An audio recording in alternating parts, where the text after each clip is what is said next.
So previous lecture में अगर हम बात करें, सो प्रीवियस लेक्चर में हमने मैग्नेटिक फोर्सेस में से दो टाइप के डिस्कशन किए थे। Forces on a moving charge हमने डिस्कस किया हुआ था।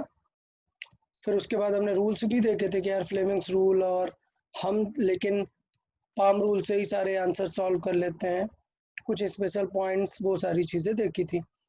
फिर हमने force on a current carrying loop भी देखा था, सारे पॉइंट्स देखे थे। फिर हमने motion of a charge in a magnetic field भी देखा था कि चार्ज का मोशन कैसा हो सकता है, और उसमें एक पार्ट सॉल्व किया था when v and v are perpendicular. ठीक, ये पूरा डिस्कशन हो गया था when v and v are perpendicular, तो कितनी टाइप की पॉसिबिलिटीज हो सकती हैं, different different cases. Okay, now अभी आज के लेक्चर में जो डिस्कस करना है वो पॉइंट ये है कि मोशन ऑफ अ चार्ज ही डिस्कस करना है, but v and v are not perpendicular. तो क्या सिचुएशन होगी, ये चीज़ हमें डिस्कस करनी है। तो स्टार्ट कर लेते हैं आप। When V and B are at some angle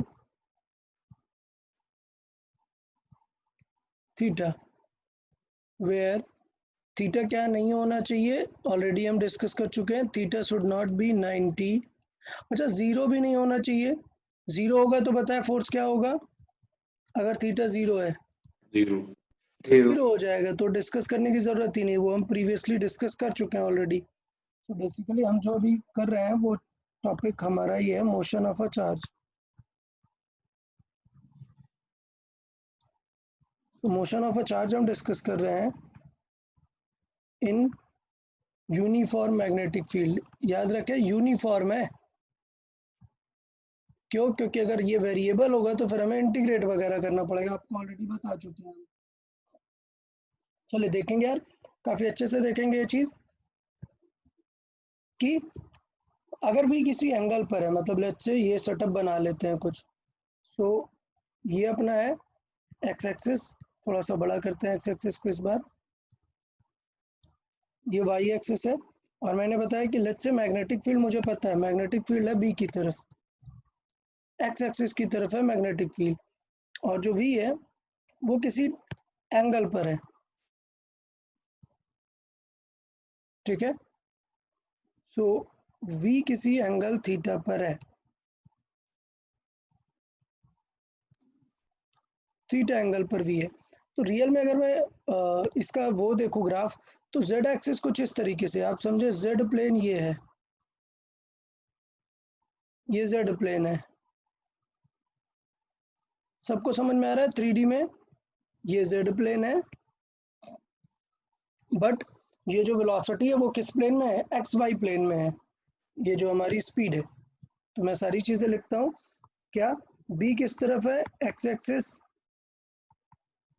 और वी वो है इन एक्स वाई प्लेन। सबको समझ आया यार? वी एक्स वाई प्लेन में मैग्नेटिक फील्ड इस तरह है। तो भी आपको समझ में आ गया होगा कि यार जब थीटा जीरो रहता है तब कोई फोर्स लगता है क्या? नहीं लगता है। तो इसका मतलब हमें क्वेश्चन सॉल्व करने के लिए क्या कर लेना चाहिए, वी के दो कंपोनेंट कर लेना चाहिए, वो सबसे बेस्ट होगा। तो हमें पता था कि ये वी है, किसी थीटा एंगल पर है, और यहाँ पर बी इस डायरेक्शन में है। तो हमें बेस्ट क्या होना चाहिए था कि वी के दो कंपोनेंट कर लें। ये जो वी कॉस थीटा होगा, क्या इसमें कोई फोर्स लगेगा क्या? नहीं। Very good. और यहाँ पे जो वी साइन थीटा है, इसमें फोर्सेस लगेंगे। तो अगर हम बात करें कि force on v cos theta, देखिए मैं लिख रहा हूँ force on v cos theta, वो क्या होगा, जीरो, बिकॉज थीटा क्या है, जीरो है। अच्छा, force on v sine theta कितना हो जाएगा, वो क्लियर है? हमें याद है क्यू वी की जगह खुद है v sine theta into B. Done. अच्छा, हमने बी के परपेंडिकुलर वाला लिया है, तो इसका मतलब ये वी परपेंडिकुलर अगर ले लो तो ऑलरेडी यहाँ पर साइन 90 डिग्री ही हो जाता है। सो इनडायरेक्टली दोनों बातें क्या चीजें सेम है। इधर मैं पहले डायरेक्टली लगा देता फॉर्मूला, क्या, F is equal to Q v B, into sine theta.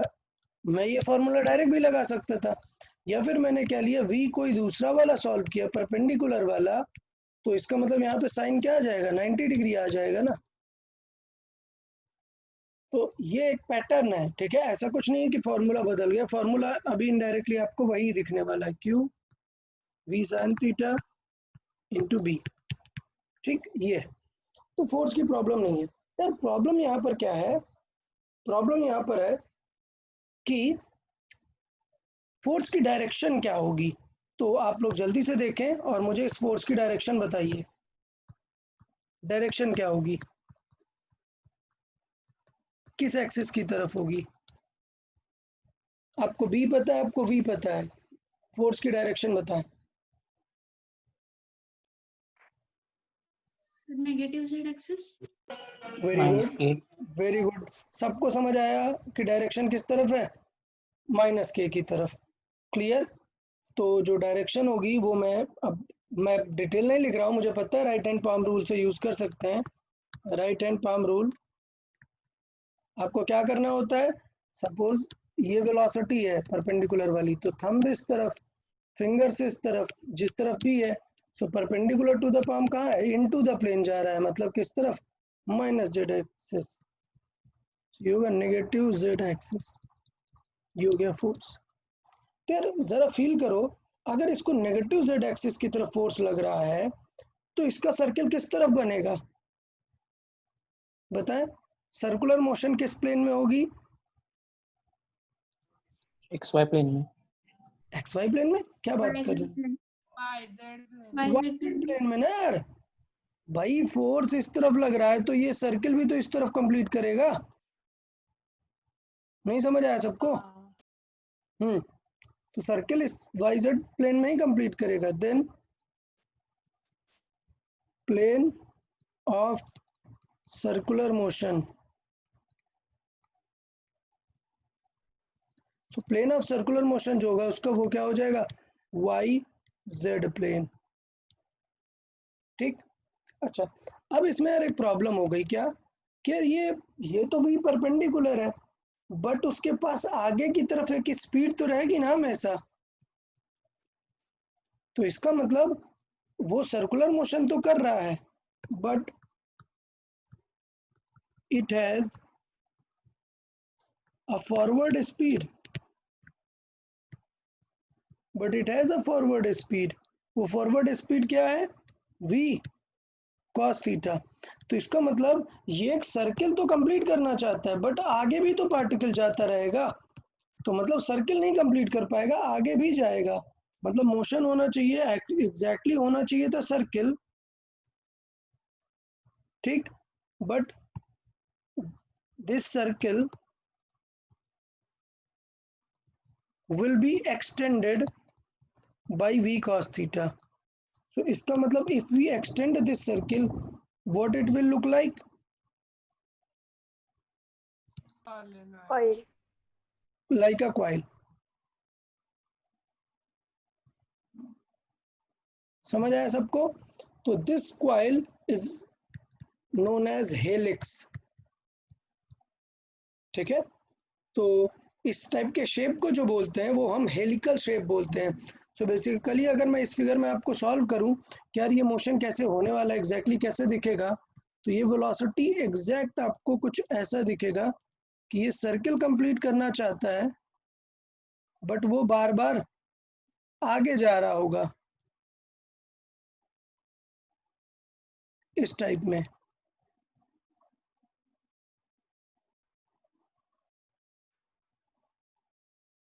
So this type of motion is called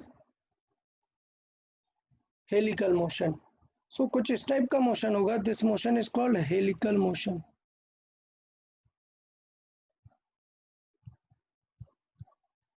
तो इसका मतलब मोशन कैसा हो जाएगा उसका, हेलिकल। अच्छा, एक चीज ये है, क्या टाइम पीरियड बदलेगा क्या, will there be any change in time period, no, No. Time period वही रहेगा। थॉट ये है कि पहले सर्किल ऐसे कंप्लीट कर रहा था, अब सर्किल को हमने स्ट्रेच कर दिया, मतलब इस तरह हो गया वो, डन। अभी भी वो सर्किल है, नेक्स्ट वाला अभी भी सर्किल है, बट वो थोड़ा स्ट्रेच हो गया है। तो इसका मतलब ये है कि टाइम पीरियड में तो कोई चेंजेस नहीं आने वाले हैं। देखिए टाइम पीरियड कितना, किसी को याद है कल फॉर्मूला टाइम पीरियड का? m/qb QB time into theta. 2 pi m upon Q QB. B. तो टाइम पीरियड में देखो कुछ v का कंट्रीब्यूशन है क्या? नहीं. नहीं। इसीलिए टाइम पीरियड को कुछ नहीं चेंज आएगा, time period will remain as it is. Time period में कोई टेंशन नहीं है। रेडियस की बात कर लेते हैं। रेडियस ऑफ हेलिक्स वो भी कुछ नहीं बदलेगी। बताएं रेडियस का formula? MV by QB. QB. mv by QB. QB. QB. मतलब यहाँ पे v पूरा v यूज हो रहा है क्या रेडियस बनाने में? नहीं. नहीं। कौन सा v यूज हो रहा है? Sin cos theta. अरे Sin cos theta. थीटा नहीं, sin थीटा वाला यार, sin हाँ। थीटा वाला v यूज हो रहा है। ठीक है, तो यहाँ पर v कौन सा यूज हो रहा है? sin थीटा वाला। Sin theta. हम्म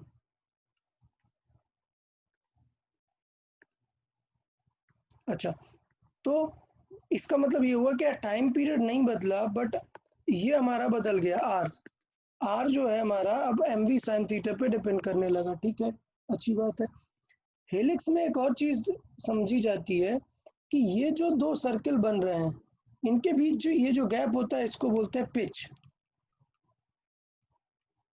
और ये किसके वजह से आ रही है पिच?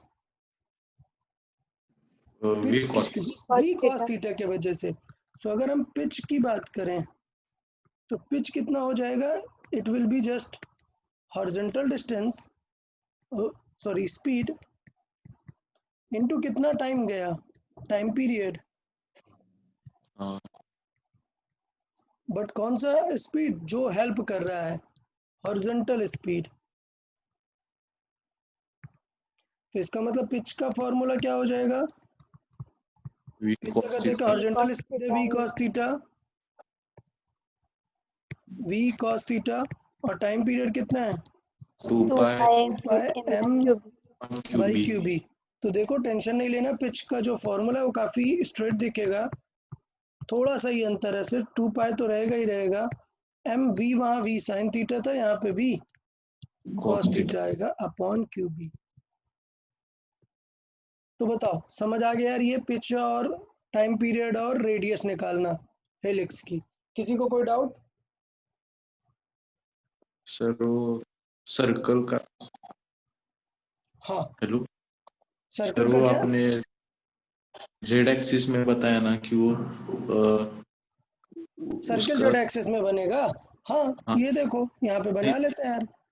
देखो यार टेंशन नहीं लेना, ये देखो बना लेते हैं। चले देखें, मैं फिगर बनाता हूँ।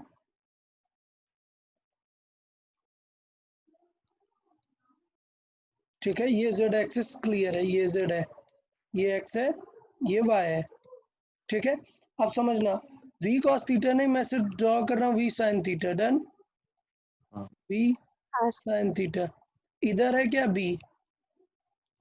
तो हमें पता है कि फोर्स किधर लगेगा?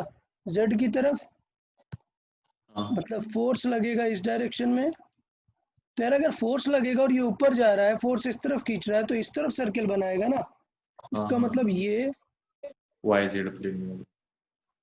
हाँ। इस तरफ सर्किल बनाने लगेगा ना। हाँ. हाँ. समझ आया? हाँ सर अच्छा, आया. तो उसके अकॉर्डिंग अपन ने आगे उसे स्ट्रेच कर दिया है, तो वो पूरा अकॉर्डिंगली सर्किल बनाने लग गया, सर आया. हेलिक्स बन गया। ओके गुड, ठीक है। ये मैं थोड़ा यहाँ तक नहीं ड्रॉ करता, इससे लग रहा है कि आगे आ गया। मैं जेड प्लेन पे ही ड्रॉ करता हूँ, वही बेटर है। इससे यहाँ से क्लियर हो रहा है कि वाई जेड प्लेन पे है वो सर्किल। ओके ठीक है,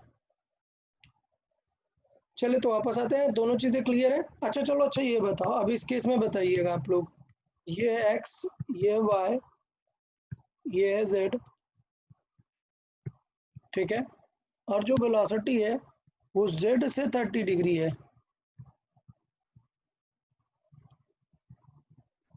ठीक है, मैग्नेटिक फील्ड है इस तरफ, बताओ मोशन किस तरह की होगी?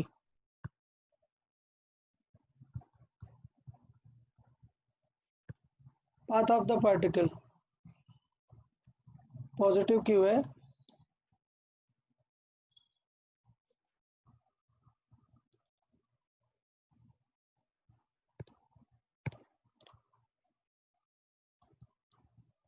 जल्दी सोचें।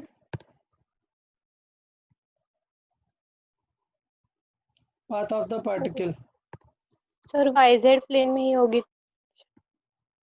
ओके, कैसा होगा? पाथ का नेम क्या होगा? हेलिकल होगा क्या?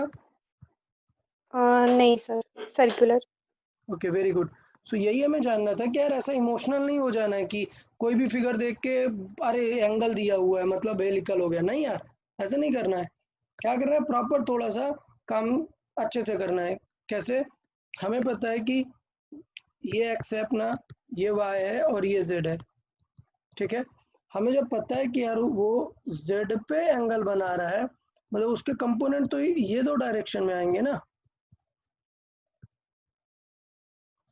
समझ आ रहा है सबको हाँ कि ये कंपोनेंट होंगे? तो अभी देखिएगा, ये आएगा कितना?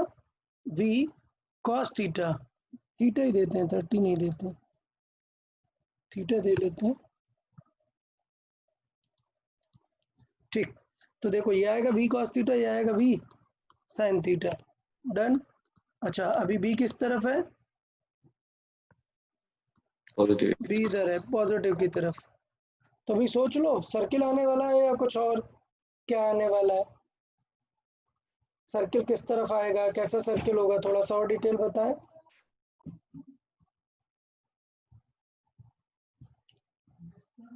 एग्जैक्टली बताएं। अच्छा चले मैं बता देता हूँ, F is equal to Q v B sine theta. ये थीटा कितना होगा बताएं?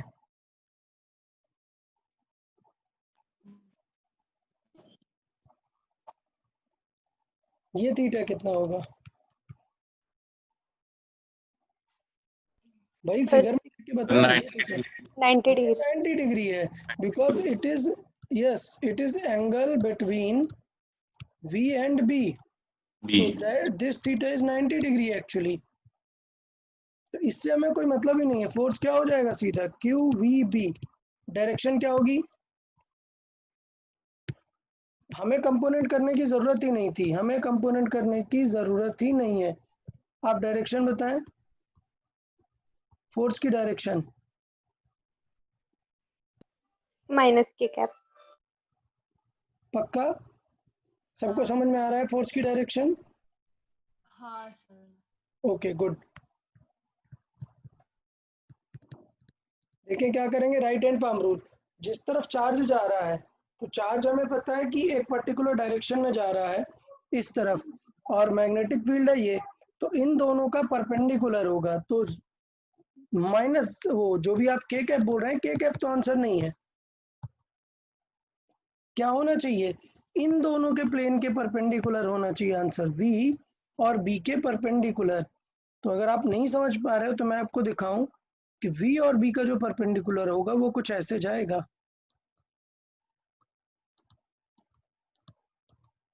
समझ आ रहा है? ये डायरेक्शन होगी, it is perpendicular to force also.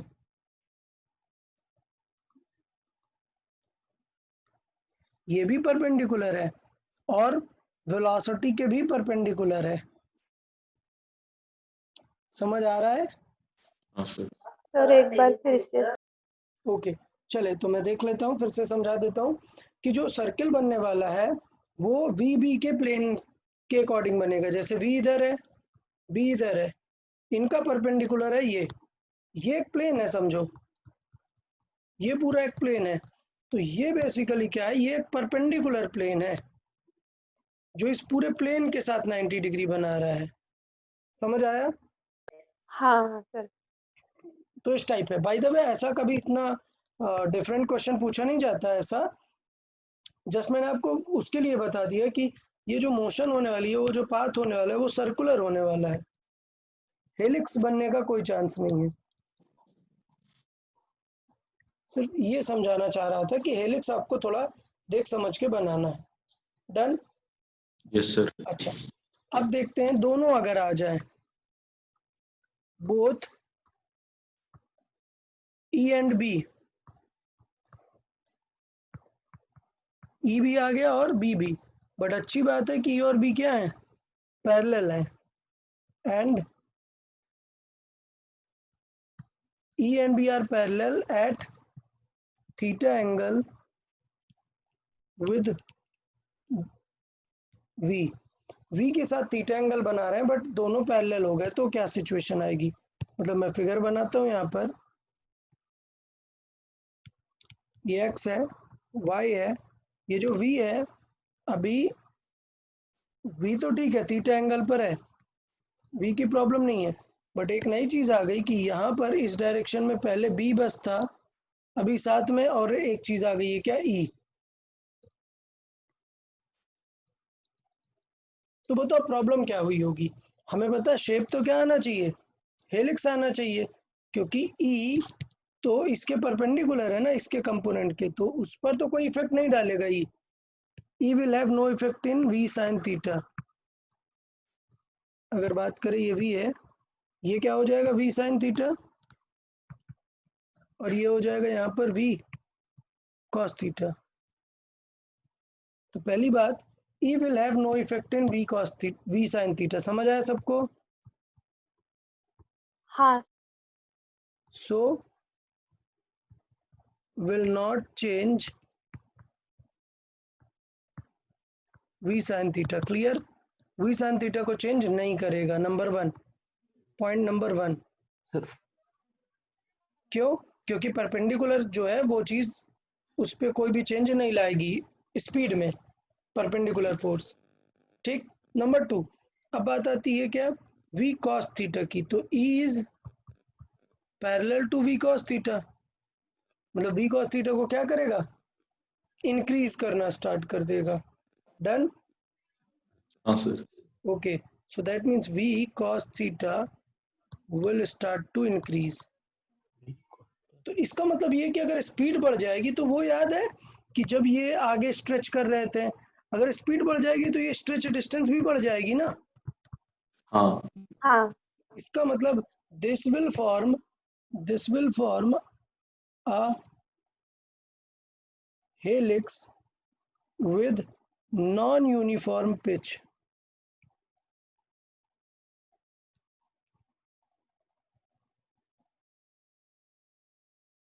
ठीक है, तो इस तरीके से हमने दिखाया कि v cos theta is increasing, so the pitch will be increasing, pitch will be increasing, so basically this will be a non-uniform helix।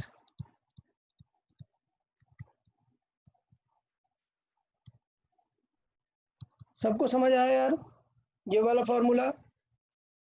हाँ सर। डन। अच्छा, तो कभी भी पिच अगर हमसे पूछेगा तो पिच अब हम फाइंड ही नहीं कर पाएंगे ना, क्योंकि हर बार तो पिच बदल रही है, किस पे डिपेंड कर रही है, v cos थीटा पे, और v cos थीटा तो बदल ही रहा है। तो हम क्या क्या चीजें सॉल्व कर सकते हैं, देखें, रेडियस हम सॉल्व कर सकते हैं, रेडियस क्या रहेगा, m variable v sin theta one Q. By QB. QB. तो रेडियस में तो कोई टेंशन नहीं है। अब बात आती है टाइम पीरियड में, क्या टाइम पीरियड बदलेगा क्या? नहीं नहीं। वो भी नहीं बदलेगा, टाइम पीरियड भी नहीं बदलेगा, वो रहेगा t is equal to 2 pi M upon Q. QB. अच्छा, अब अगर टाइम पीरियड भी नहीं बदला, तो ये जो v cos थीटा बदल रहा है, ये अगर मैं हर बार पिच पे देखूं, तो यही तो देखना पड़ेगा कि पूरे टाइम पीरियड में कितना चेंज हो जाता है। मतलब हमें तो यही देखना है कि एक टाइम पीरियड में एग्जैक्टली पिच कितनी चेंज हो जाती है, और उसी के अकॉर्डिंग हम फिर निकाल देंगे। तो बेसिकली पिच अब हम निकालेंगे, पिच में स्पीड इनटू डिस्टेंस कर सकते हैं क्या? नहीं, because there is a acceleration. तो मैं लिखता हूँ, क्या पिच का फॉर्मूला हम स्पीड इनटू डिस्टेंस लिख सकते हैं क्या, सॉरी स्पीड इनटू टाइम?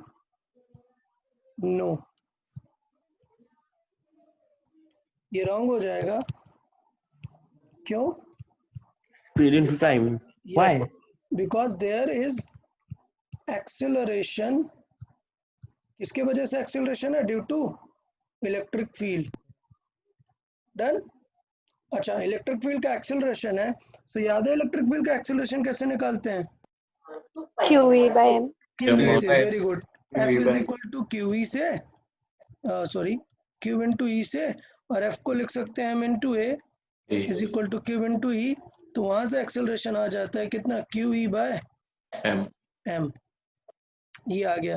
तो याद है अगर एक्सेलरेशन कांस्टेंट है तो डिस्टेंस कैसे निकालते हैं?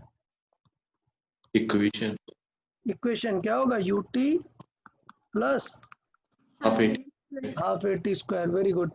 तो अब मुझे पता है कि किसी भी टाइम पे पिच अगर पूछेगा, किसी भी टाइम पीरियड में पिच, तो हम यूज कर सकते हैं, यू कितना हो जाएगा? V cos theta into T, done, plus half into A जितना होगा QE by M into T square. तो जिस भी टाइम पे पिच पूछेगा उस टाइम पे हमें पिच वहां पर पता चल जाएगी। समझ आया?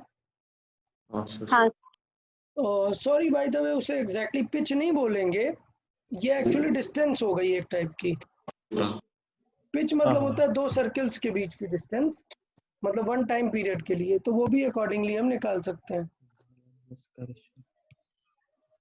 हमें सिर्फ V यूज करना पड़ेगा। उसके बाद सोचो मैंने आपसे पूछा कि आफ्टर 3 टाइम पीरियड कितना हो जाएगी?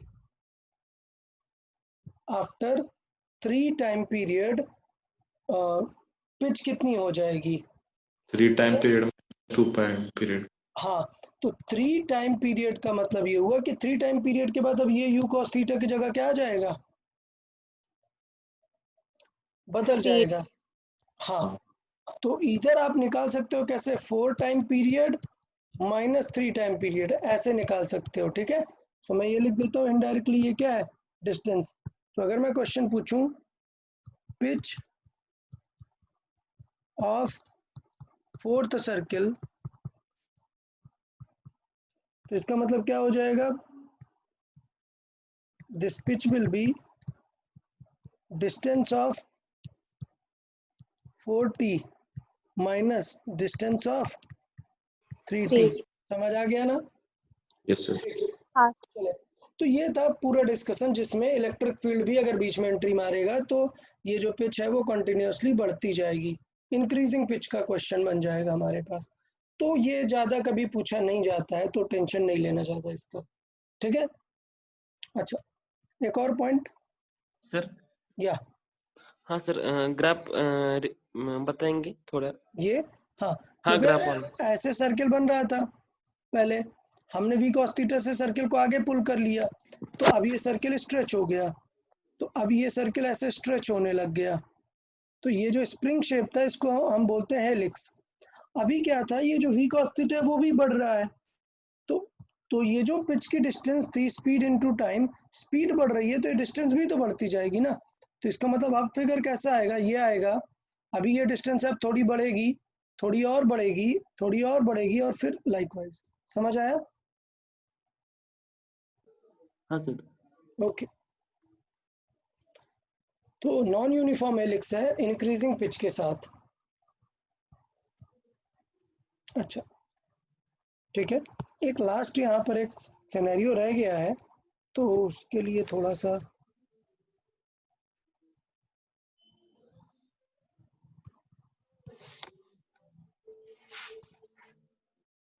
ओके, एक लास्ट केस है जो कि ऐसा कभी पूछा नहीं जाएगा, बट ऑफ कोर्स आपसे अलग से पूछ सकता है। When E is perpendicular to B, clear? E is perpendicular to B, और किसी एंगल पर हो ना हो कुछ फर्क नहीं पड़ता, then motion of charge will be cycloid. किसी को याद है साइक्लॉइड नेम मैंने कब लिया था, कहाँ पर सुना है साइक्लॉइड? वो इलास्टिक. टॉप लिंक के बाद थोड़ा सा बताया था। हाँ वेरी गुड, इलास्टिसिटी में नहीं है। टॉपलिंग के बाद रोटेशन में क्या, साइक्लॉइड क्या होता है, जब एक व्हील का पॉइंट ऑफ कांटेक्ट जो पाथ बनाता है उसको साइक्लॉइड कहते हैं। मतलब अगर एक व्हील एक सर्कमफ्रेंस कंप्लीट कर गया और ये पॉइंट ए स्टार्ट होके ए पर आ गया, तो अगर आप इसका पाथ देखेंगे तो ये पाथ जिस तरह ये व्हील मूव हो रहा है तो ये इस तरीके से मूव होगा ना। पहले व्हील थोड़ा सा आगे जाएगा तो ये पॉइंट ऊपर लिफ्ट होगा, तो ये पॉइंट जब ऊपर लिफ्ट होगा तो ये कुछ इस टाइप का पाथ बनाता है, एकदम टॉप तक जाएगा ना बीच में। ये पैराबोला नहीं होता है, ये साइक्लॉइड होता है, path of its point of contact. ठीक है, हाँ सर। पाथ इज साइक्लॉइड, मैंने पहले एक बार बताया हुआ है। साइक्लॉइड का है exactly path of point of contact.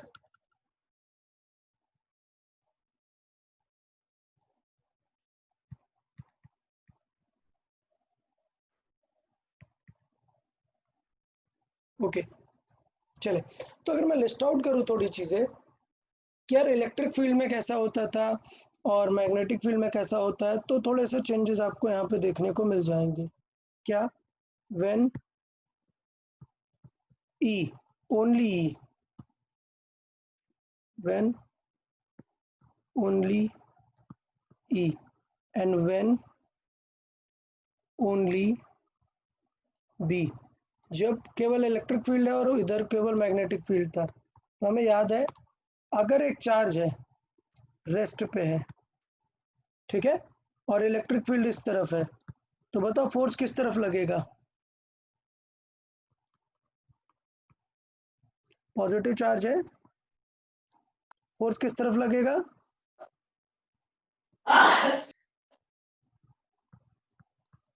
Left तरफ लगेगा ना। सर और पाथ कैसा होगा, स्ट्रेट लाइन। डन भाई, सबको ये चीज क्लियर है कि नहीं। अच्छा यहाँ पर देखें, अरे अगर एक चार्ज रेस्ट पे है प्लस क्यू और मैग्नेटिक फील्ड आगे लग रही है, बताओ फोर्स कितना होगा। 0। तो अगर फोर्स ही 0 है तो पाथ की बात ही खत्म, कोई पाथ बनेगा क्या, नहीं बनेगा। नहीं। चले नेक्स्ट केस देखते हैं, अगर चार्ज भी मूव हो रहा है किसी स्पीड से, v स्पीड से, और इलेक्ट्रिक फील्ड उसके पैरेलल है, तो पाथ कैसा होगा,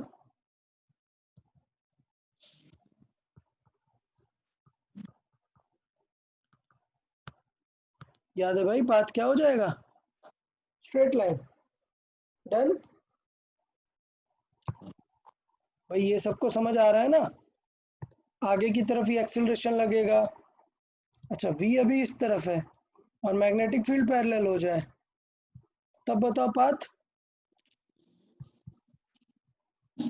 फोर्स क्या होगा, 0। 0 0। होगा। तो पाथ की स्टोरी ही खत्म। हाँ ठीक है, ये थोड़ा सा हम इलेक्ट्रिक फील्ड के साथ कंपेयर करके दिखा रहे हैं चीजें। अब चेंज कर देते हैं, पार्टिकल इधर ही जा रहा है बट इलेक्ट्रिक फील्ड डाउनवर्ड है 90 डिग्री पर, परपेंडिकुलर। पाथ क्या हो जाएगा, पैराबोला। पैराबोलिक, याद है यस। हाँ। हमने बहुत सारा सॉल्विंग भी की थी इसमें। चलो यहाँ पर देख लेते हैं, अगर v स्ट्रेट है और मैग्नेटिक फील्ड ऐसे 90 डिग्री पर है, तब पाथ कैसा हो जाएगा, सर्कुलर। सर्कुलर। ठीक है, बहुत ही अच्छा है, एटलीस्ट तुम लोग को ये चीजें क्लियर हैं। Very good. फोर्थ, कि अगर इलेक्ट्रिक फील्ड ऐसे है और v किसी एंगल पर है, ठीक है, E is at theta angle with v, बताओ क्या बनेगा, पाथ कैसा होगा?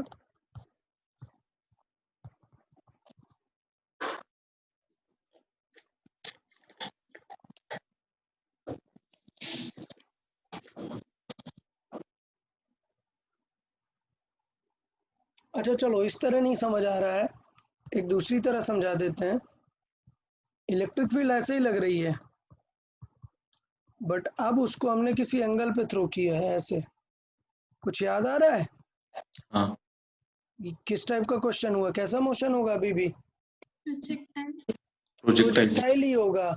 याद है ना, किसी हाइट में से दो केसेस थे, चाहे सीधा फेंको चाहे किसी एंगल पर फेंको, अगर ये फिक्स है, एज अ ग्रेविटी फिक्स है, तो पाथ क्या होगा? पैराबोला ही होने वाला है, याद है? हाँ सर। हाँ। इसको ही अपन यहाँ पर साइड में रख लेते हैं, बेटर रहेगा, थोड़ा याद रहेगा कि एग्जैक्टली रेफरेंस कहाँ से लिया है हमने। डन। तो पाथ अभी भी क्या हो जाएगा? पैराबोलिक। चलो यहाँ पर देख लेते हैं, तो इसमें क्या हो जाएगा, हमें इसमें पता है कि अगर b इधर है और v किसी एंगल पर है, तो याद है ना क्या आता है पाथ, बताएं? हेलिक्स। हेलिक्स। हेलिकल, या फिर हेलिक्स भी लिखते हैं। समझ आया सबको? यस पाथ का सर। डिस्ट्रीब्यूशन समझ में आया? तो ये फोर्थ वाला थोड़ा सा में भी वो हो सकता है। साइक्लॉइड का भी समझ आया यार, हाँ ये वाला? चले ठीक है, ये याद रखना है, इन केस पूछा जा सकता है, सिलेबस में नहीं है डिटेल इसका, बट इन केस नेम तो पूछा ही जा सकता है, नेम आपको पता होना चाहिए। तो मुझे लगता है फोर्सेस का यहाँ तक सबको समझ में आ गया ना? सर। फोर्सेस समझ में आ गया, मोशन समझ में आ गया। अब नेक्स्ट पार्ट बात करते हैं, वायर्स के बीच में फोर्स क्या। अभी हम क्या देख रहे हैं, एक चार्ज रखा है बी में, तो फोर्स क्या होगा। फिर हमने देखा एक वायर रखी है बी में, तो फोर्स क्या होगा। अब ये बी आ कहाँ से रहा है, ये भी तो पता होना चाहिए ना। तो अगर ये वी किसी वायर से आ रहा है, तो बेसिकली वायर और वायर के बीच में फोर्स वाला क्वेश्चन बन जाएगा ना। तो ये चीज मैं यहाँ पर लिखता हूँ,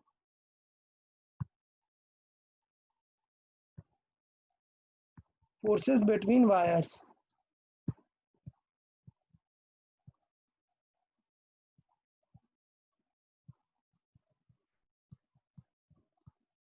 ठीक है, सो वायर्स हैं और उनके बीच में फोर्सेस कैसे लगेगा, वो चीज़ हमें यहाँ पर डिस्कस करनी है। तो सबसे पहली बात, सबसे बहुत ही नंबर 1 क्लियर बात क्या,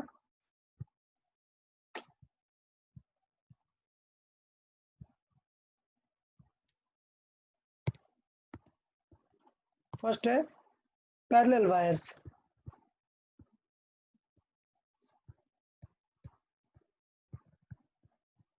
कि दो वायर्स क्या है, पैरेलल है, फिर उनके बीच में फोर्स कैसे निकालेंगे। तो ये एक वायर है और ये एक वायर है, उन दोनों के बीच में हमें फोर्स चाहिए। लेट्स से इनके बीच में गैप कितना है, d। इसमें करंट कितनी है, I1। इसमें करंट कितनी है, I2। तो एग्जैक्टली होने क्या वाला है, आप ये बताओ। अगर मुझे दो वायर के बीच में फोर्सेस चाहिए, तो मैं ये भी बोल सकता हूँ ना, दोनों चीजें हैं। Number 1, wire 1 is kept in magnetic field of, I2। yes, so it is kept in a magnetic field of 2। या फिर मैं ये बोल सकता हूँ that wire 2 is kept in magnetic field of 1। तो दोनों ही बातें आप चाहे जैसे निकालना चाहो वैसे सॉल्व कर सकते हो। तो देखो मैं इस तरीके से लिखूंगा, force on wire 1 due to 2। समझ आया इसका मतलब? हाँ। अच्छा, याद है यार फॉर्मूला क्या होता है फोर्स ऑन वायर का, बताओ? IBL sin थीटा। Very good, I B L sine theta. ठीक, तो बताओ बेटा यहाँ पे बी किसका यूज करेंगे? सेकेंड वाली। हाँ, क्योंकि हमें 1 पे चाहिए, तो ये करंट 1 की होगी बट मैग्नेटिक फील्ड 2 का होगा। ठीक है, चाहिए तो इसे थोड़ा सा लिख देते हैं एग्जैक्टली हम कर क्या रहे हैं। Wire 1 is kept in a magnetic field of 2, ये चीज़ हटा देते हैं थोड़ा सा और पहले इसे लिख लेते हैं। तो ये पहला केस है, wire 1 is kept in a magnetic field of 2, इस तरीके से निकाल सकते हैं। ठीक, अच्छा पॉइंट ये है कि ये इनफाइनाइट वायर है, तो पहली बात तो हमें एंगल देखना पड़ेगा कि यार due to this wire magnetic field का डायरेक्शन कैसा है, कैसा होगा यहाँ पर मैग्नेटिक फील्ड? मतलब अगर ये करंट ऐसे जा रही है तो इनटू द प्लेन होगा ना यहाँ पर। हाँ ये मैग्नेटिक फील्ड किसके वजह से? ड्यू टू 1 B1 यहाँ पर। अच्छा, इस वायर की वजह से इस तरफ कैसी होगी? अपवर्ड्स। अपवर्ड होगी। हाँ। डन। Yes sir. ये होगी due to B1। So B1 के वजह से हमें यहाँ पर मैग्नेटिक फील्ड देखनी है, सो दिस इज B2। ठीक है, अच्छा अब फोर्सेस का डायरेक्शन चेक करो जल्दी से। अगर B1 इनटू द प्लेन है, करंट अपवर्ड है, सॉरी हमें पहले 1 पे चेक करना है, force on 1, magnetic field above the plane, current up, force किस तरफ होगा? X axis. ये क्या हो जाएगा? Force on 1 due to 2। बताओ यार, ये अगर किसी को क्लियर हो, राइट हैंड पाम रूल। हाँ सर। Okay good. अब इस वायर पे देखो, मैग्नेटिक फील्ड इनटू मतलब fingers into the plane, thumb upward, तो पाम परपेंडिकुलर किस तरफ दिखेगा? इस तरफ दिखेगा, लेफ्ट साइड। तो ये होगा F21। अच्छा पहले हम वैल्यू निकाल लेते हैं यार, पहले हम वैल्यू निकाल लेते हैं। तो F12 हमें चाहिए, वो क्या हो जाएगा? I1 इंटू बी कितना होगा? B2 कितना होगा? B2 का फॉर्मूला बताओ यार इनफाइनाइट वायर के लिए। Mu naught I upon 2 pi R. 2 pi, यहाँ पर आर क्या है? डी। अच्छा, दोनों के बीच एंगल कितना है? बी और आई के बीच में साइन 90 डिग्री। ठीक, बट प्रॉब्लम ये एल करता है एल नहीं पता ना लेंथ, तो हम क्या करते हैं इस क्वेश्चन में, जब पैरेलल वायर्स होती हैं तो आपसे फोर्स नहीं पूछता, हमेशा क्या पूछता है? फोर्स पर यूनिट लेंथ, फोर्स पर यूनिट लेंथ, ये हमेशा आपसे पूछेगा। और F12 डिवाइड बाई एल का फॉर्मूला बनेगा yes mu naught I1 I2 upon 2 pi D. बताओ किसी को कोई कंफ्यूजन इस फॉर्मूले में? No sir. नहीं ओके वेरी गुड। अब अगर मैं उल्टा सॉल्व करूं इसे, wire 2 is kept in a magnetic field of 1, तो मैं क्या लिखूंगा? F2 due to 1, so current of 2 magnetic field of 1 into L into sine theta. तो देखो क्या हो जाएगा? F21 क्या हो जाएगा? I2 इंटू B1 कितना होगा? Mu naught I1 upon 2 pi R. Done. L रहेगा ही, साइन कितना हो गया? 90 डिग्री। तो एल को इधर डिवाइड पे ले आए और फिर से वही बात आती है, फोर्स पर यूनिट लेंथ। तो याद रखना पैरेलल वायर के केस में आपसे क्या पूछेगा हमेशा? फोर्स पर यूनिट लेंथ। वो कितना हो जाएगा? वही mu naught I1 I2 by 2 pi D. Same formula है, सेम फॉर्मूला है। तो चाहिए तो मैं यहाँ पर लिख भी सकता हूँ, यहाँ पर मैं स्टार मार्क करके लिख देता हूँ क्या? F12 is not equal to F21, but when we talk about magnitude, yes, in terms of magnitude they are equal। वैसे इक्वल क्यों नहीं है? बिकॉज डायरेक्शन सेम नहीं है। ठीक है, तो मैग्नीट्यूड अगर पूछ रहा है तो फिर हम बोल सकते हैं कि ये सेम है। सबको क्लियर रहेगा ये चीज? हाँ सर। ओके ठीक है, तो ये बात हुई। अब ये बताओ यार, जब दोनों में करंट सेम थी तब फोर्सेस कैसे थे? अट्रैक्टिव थे। अगर मैं एक की करंट बदल दूं तब देखो क्या होता है। देखें, अगर करंट ये है दोनों में, ठीक है, parallel current, current is same, current is in same direction, तो फोर्सेस कैसे थे? फोर्सेस थे अट्रैक्टिव। अट्रैक्शन, ठीक है।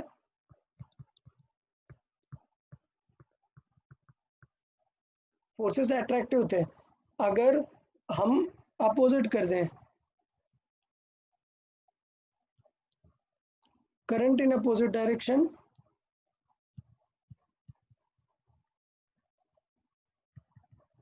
अच्छा अपोजिट डायरेक्शन को एक चीज और लिखते हैं, करेंट्स आर एंटी पैरेलल।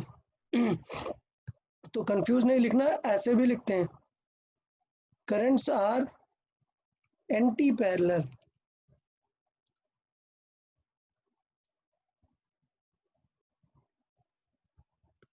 तो यहां पे भी ये चीज लिख देते हैं। यहां पर इसका मीनिंग होगा करंट आर पैरेलल। पैरेलल और एंटी पैरेलल टर्म यूज होता है। तो आप देखो सॉल्व कर लेते हैं। इस करंट की वजह से यहाँ पर मैग्नेटिक फील्ड कैसी होगी? Into the plane. अच्छा, हाँ अब अगर ये इनटू द प्लेन है, thumb downward, finger into the plane, force किस तरफ लगेगा? आउटवर्ड। समझ आया? और अगर हाँ सेम चीज हम सॉल्व करें तो इस पे भी आउटवर्ड लगेगा। तो मतलब अगर ऐसा कुछ है, अपोजिट है, तो ये फोर्स जो है F2 ड्यू टू 1 और F1 ड्यू टू 2, ये दोनों के नेचर बदल जाएंगे, F21 F1 ड्यू टू 2। तो ये क्या हो जाएंगे? फोर्सेस रिपल्सिव नेचर के होंगे।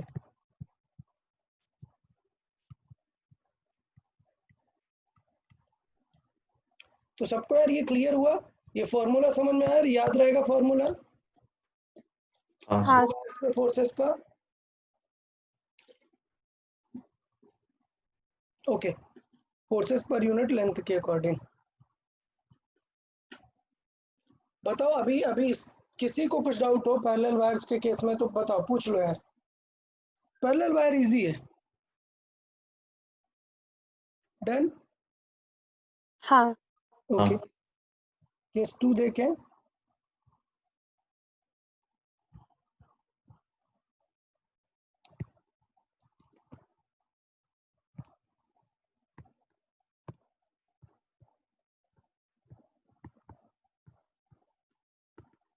केस 1 था पैरेलल वायर्स थी।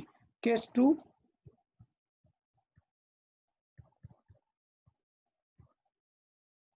ठीक है, परपेंडिकुलर वायर्स है अगर।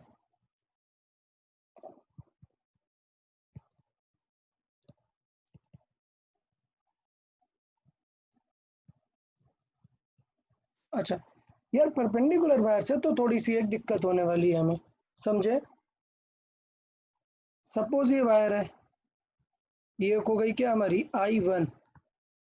डन। अच्छा, अब ये जो I2 है वो इनफाइनाइट नहीं कर पाएंगे यार हम। अगर इनफाइनाइट करेंगे तो फोर्सेस कैसे निकालेंगे, मैग्नेटिक फील्ड कैसे निकालेंगे, वो प्रॉब्लम है। तो आपको ये चीज समझनी है कि second wire must have a finite length, तभी तो हम कैलकुलेट कर पाएंगे ना फोर्स। ठीक है, तो ये चीज यहाँ पर एक अच्छी बात है कि सेकेंड वाली की लेंथ हमें क्या कंसिडर कर लेनी पड़ेगी, कुछ फाइनाइट लेंथ कंसिडर कर लेते हैं। तो समझे, ये लेंथ है कुछ L, ठीक, और इसमें कुछ करंट जा रही है, मान लेते हैं ये करंट है I2। तो मैं यहाँ पर लिख देता हूँ I1 जो है, या वायर 1 वो इनफाइनाइट है, और जो वायर 2 है वो फाइनाइट है। लेंथ उसकी गिवन है हमें।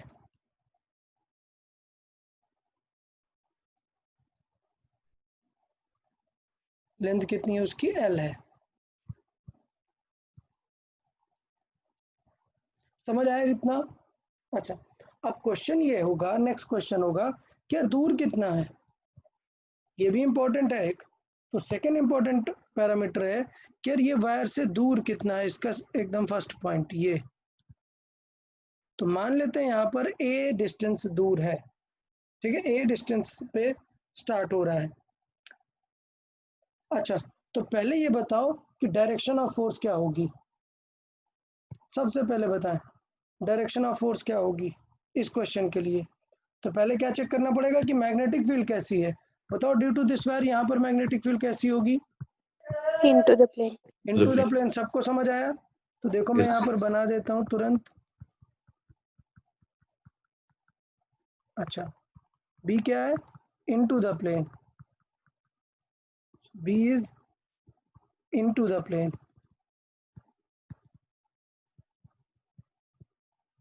तो बेटा फोर्स बताओ किस तरफ लगेगा, इनटू द प्लेन, करंट इस तरफ है, फोर्स Left side. लेफ्ट। हाँ देखो यार upward, अच्छे से, अपवर्ड। upward. हाँ ठीक है, ये हाँ समझ सर। आया सबको, right hand palm rule Yes, sir. अच्छे से यूज नहीं कर रहे यार तुम लोग। इसका मतलब इस वायर पे फोर्स कहाँ लगेगा, ऊपर की तरफ, ये लगेगा फोर्स। तो बताओ यार डायरेक्शन रिलेटेड कोई डाउट है क्या? पहले डायरेक्शन होगा फिर कैलकुलेशन होगी। डायरेक्शन रिलेटेड किसी को कोई डाउट? सर फिर से बताओ। अच्छा चलो कोई बात नहीं, ये वायर है, इसके वजह से यहाँ पर एक वायर पे फोर्स देखना है। तो बताओ मैग्नेटिक फील्ड किस तरफ होगी यहाँ पर, इनटू द प्लेन। याद है राइट हैंड रूल से, थंब ऊपर जा रहा है, एंटी क्लॉकवाइज जाएगा, मतलब यहाँ पर इनटू और यहाँ पर आउट। तो यानी इस वायर को into the plane magnetic field feel हो रही है। करंट कैसी है इसमें, राइट। तो याद है ना, fingers into the plane, current thumb इस तरफ। तो परपेंडिकुलर टू द पाम किधर होगा, अपवर्ड्स। अपवर्ड। समझ आया क्या सबको? हाँ सर। अच्छा, ये तो ठीक है, ये तो बहुत ओके, समझ आ गया। अब बात आती है फोर्स का फॉर्मूला, मतलब सॉल्व करने के लिए। तो यार ये देखना मैं यहाँ पे सॉल्व करता हूँ। यार F इज इक्वल टू था हमारा फॉर्मूला, याद है, आई बी एल साइन थीटा, ठीक है। एल पता है, एल हाँ. पता है ना, एल पता है, ये एल है यार, लिख लेते हैं और अच्छे से। ये हमारा एल है। दिक्कत ये है कि ये जो बी है, इज इट यूनिफॉर्म और not, is this be uniform और नॉट। जैसे जैसे एल आगे जाओगे बी क्या हो रहा है, वेरी Decrease. कर रहा है, वेरिएबल है, डिक्रीज हो रहा है। B is not uniform.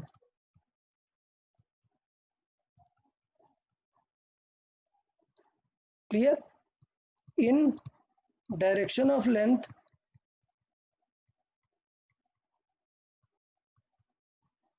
B is not constant. तो क्या हम ये फॉर्मूला यूज कर सकते हैं क्या, ये फॉर्मूला यूज करेंगे क्या? नहीं, हमें इससे जस्ट पहले वाला याद यूज करना पड़ेगा। याद है क्या एक्चुअल फॉर्मूला मैंने क्या लिखा था, इंटीग्रल। अब हाँ। बताया था अगर बी वेरिएबल है तो इंटीग्रल से बाहर नहीं आएगा। समझ आया? तो फॉर्मूला एग्जैक्टली एफ का क्या हो जाएगा, I integral D L cross B vector. याद है? और अब ये बी बाहर नहीं आएगा इंटीग्रेट से। सबको याद आ रहा है कि नहीं? हाँ सर. ठीक है, तो इंटीग्रेट पूरे का लगा के रखेंगे।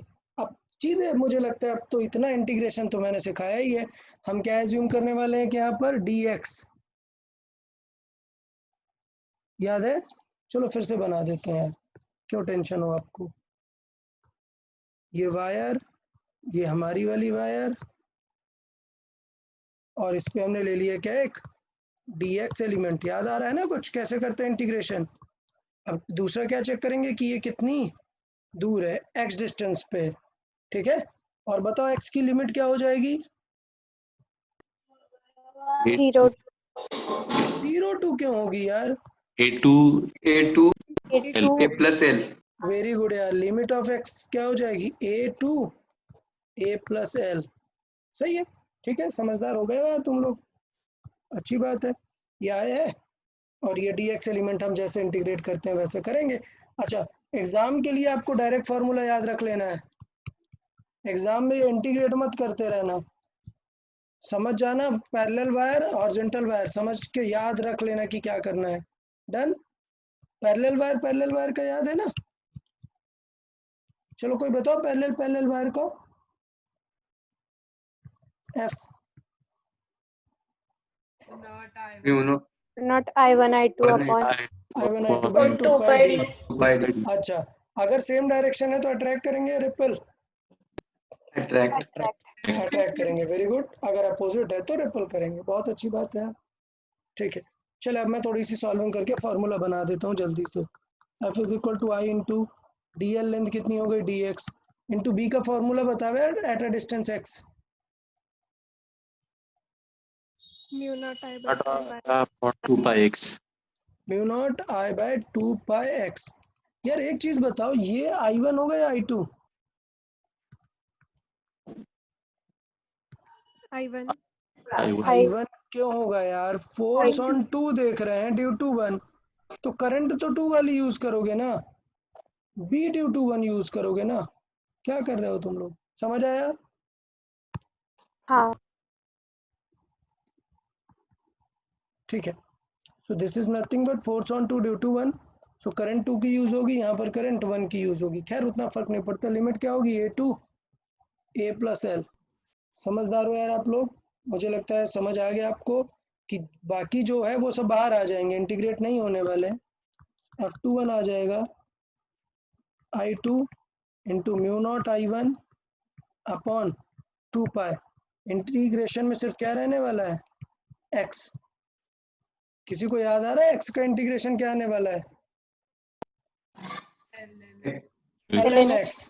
सो 1/x का इंटीग्रेशन हमें याद होना चाहिए, क्या आता है, ln x। तो इसको थोड़ा सा अच्छे से लिख लेते हैं, म्यू 1 I1 I2 बाई 2 पाई, और इसका आने वाला है भाई ln x, और लिमिट रखनी है हमें a to a plus L.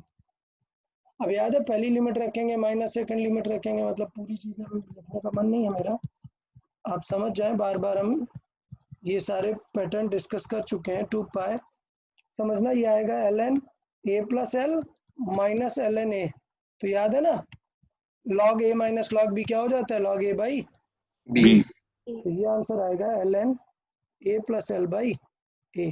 बेटा एग्जाम में करते मत रहना, इसे याद रखना है, परपेंडिकुलर वायर में कैसे फोर्स आएगा, याद रहेगा सबको। हाँ डायरेक्शन बेटा खुद निकालनी पड़ेगी, डायरेक्शन खुद निकालनी पड़ेगी, डायरेक्शन नहीं समझाऊंगा अब मैं, यहाँ पर मैंने समझा दिया डायरेक्शन। डन। हाँ अच्छा अच्छा, ये बताओ फोर्स आगे जाके डिक्रीज कर रहा है या इंक्रीज कर रहा होगा, इंक्रीज डिक्रीज कर रहा होगा, सिंपल ही है, कैसे कि बी डिक्रीज हो रहा है ना। ये जो लॉग का फंक्शन है, जैसे ही आप एल को आगे लेते जाओगे, एल बढ़ाते जाओगे, तो वैल्यू इनकी चेंज होती जाएंगी, तो उसके अकॉर्डिंग हम इनका ग्राफ भी प्लॉट कर सकते हैं, ठीक है। अच्छा, कभी कभी के फॉर्मेट में भी पूछ लेता है फॉर्मूला, तो के पता है ना क्या होता है, म्यू नॉट बाई 4 पाई, तो अकॉर्डिंगली आप बैलेंस कर दो, 2 का मल्टीप्लाई करके उस तरीके से भी लिख सकते हैं, तो वो कोई प्रॉब्लम नहीं है। चले पक्का समझ में आ गया यार ये, हाँ वेरिएबल में कोई डाउट नहीं है ना? ओके गुड, तो अब मैं एग्जांपल्स देता हूँ, कुछ चेक कर लेते हैं आप लोग कैसा अप्रोच कर रहे हो। ठीक है, चलो एग्जांपल्स देते हैं, वो बेटर रहेगा, अच्छे से समझ आएगा कि कैसे इनको इन सब चीज़ों को यूज करना है। अच्छा हाँ, टेस्ट में मैं बता दूं, जो संडे को टेस्ट होने वाला है, magnetic effect of current plus forces आने वाला है, ठीक है। फोर्सेस सैटरडे तक जो हो जाएगा वहां तक आएगा टेस्ट में, और मैं एक और प्रैक्टिस शीट डालूंगा फोर्सेस की, वो भी आपको सॉल्व कर लेना है, सैटरडे को हम दोनों चीजें डिस्कस करेंगे, ओके। तो नेक्स्ट टाइम ऐसा नहीं करना है, आज काफी सारे स्टूडेंट्स ने सॉल्व नहीं किया था प्रैक्टिस शीट, इसलिए मुझे प्रैक्टिस शीट का डिस्कशन कैंसिल करना पड़ा, बट ट्राई करना है आपको इसको, ठीक है। चलो कुछ एग्जांपल्स देखते हैं, चीज़ें कैसे यूज़ करनी है।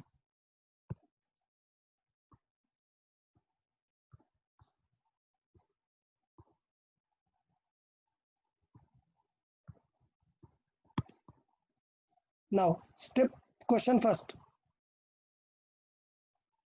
Find the direction of force in loop.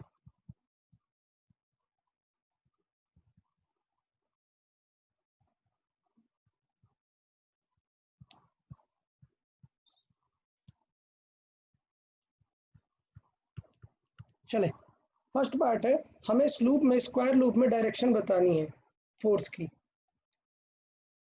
तो क्या करना पड़ेगा, सारे उसमें ड्रॉ कर दो और बाद में आपको पता चल जाएगा। चले जल्दी से मैं पूछ लेता हूँ कुछ स्टूडेंट से। ओके चले, आर्यमान आप बताइए, वायर बी टू सी पे force, sorry wire A to B पे फोर्स कैसा लग रहा होगा? सर माइनस एक्स एक्सिस की तरफ, मतलब एक left. Minute, minus x axis की तरफ रुके। बताओ करंट कैसी है ए टू बी वायर में? अपवर्ड। अपवर्ड। तो देखो मैं कैसे सॉल्व कर रहा हूँ, क्वेश्चन देखना, अप्रोच देखो आप मेरा। आपको पहले करंट ड्रॉ कर देनी है। अच्छा, अब मैं सॉल्व करता हूँ ए टू बी। बताओ क्वेश्चन क्या है, पैरेलल वायर है परपेंडिकुलर वायर है? Parallel wire. Okay parallel wire, याद है पैरेलल वायर में हाँ सर, अगर सेम मैग्नेट। करंट होगी दोनों में, हाँ क्लियर, सेम करंट है, सेम डायरेक्शन है किसकी, I1 एंड I2 की। तो इसका मतलब फोर्सेस कैसे होंगे, अट्रैक्शन के रिपल्सन के? Attraction. Attractive. Attractive forces. इसका मतलब ये होगा कि ए बी पे फोर्सेस किधर लगेंगे, इस तरफ। हाँ। डन। हाँ ये तो एक तरीका हुआ, बाकी अपन वो जो रूल लगाते हैं उससे हम निकाल ही सकते हैं, ठीक है। तो वो हम निकाल लेंगे अपने रूल से, कोई टेंशन नहीं है। नेक्स्ट पार्ट सॉल्व करते हैं, बी टू सी बताओ। और कैसी वायर है ये? परपेंडिकुलर। परपेंडिकुलर, ठीक है, परपेंडिकुलर वायर है। तो अब ऐसा कुछ डायरेक्ट नहीं है, आपको चेक करना पड़ेगा। डन। तो इसके वजह से मैग्नेटिक फील्ड देखें कैसी है यहाँ पर, into the Into the into the plane. इस पूरे लूप के लिए मैग्नेटिक फील्ड कैसी है, into Into the the plane. तो करंट किधर है बी टू सी की, राइट। तुरंत right hand palm rule use करो, thumb right, fingers into the plane. किस तरफ हैंड है आपका, अपवर्ड। अपवर्ड। तो इस पे फोर्स किधर होगा, अपवर्ड। force. तो मैं डायरेक्टली लिख देता हूँ अपवर्ड।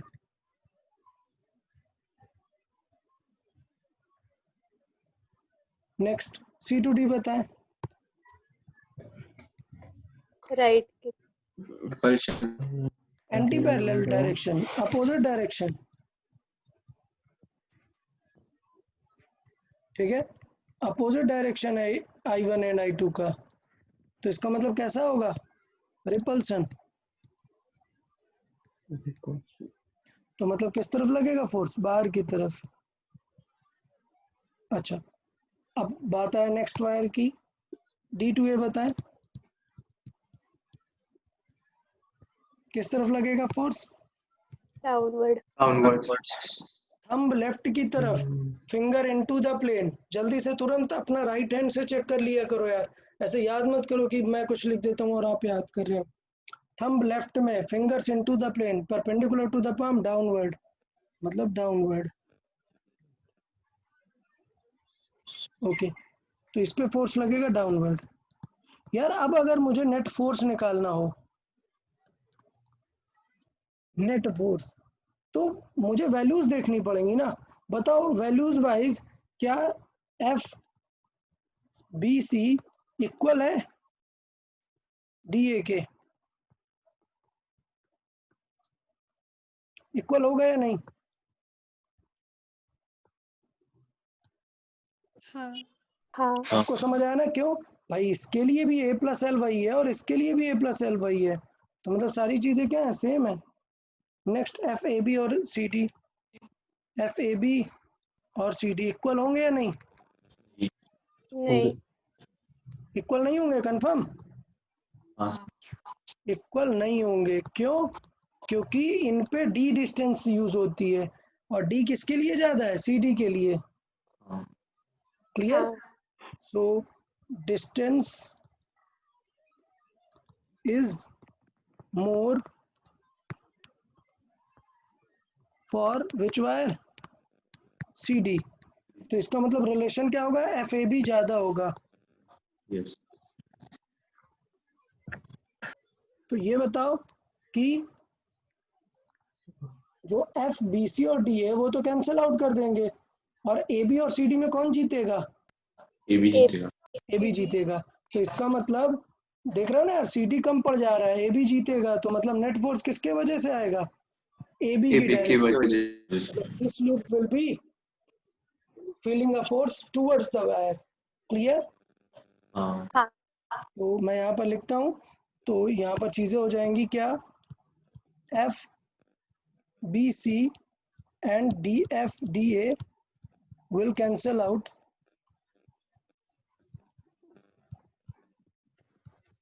और F A B minus F C D will be towards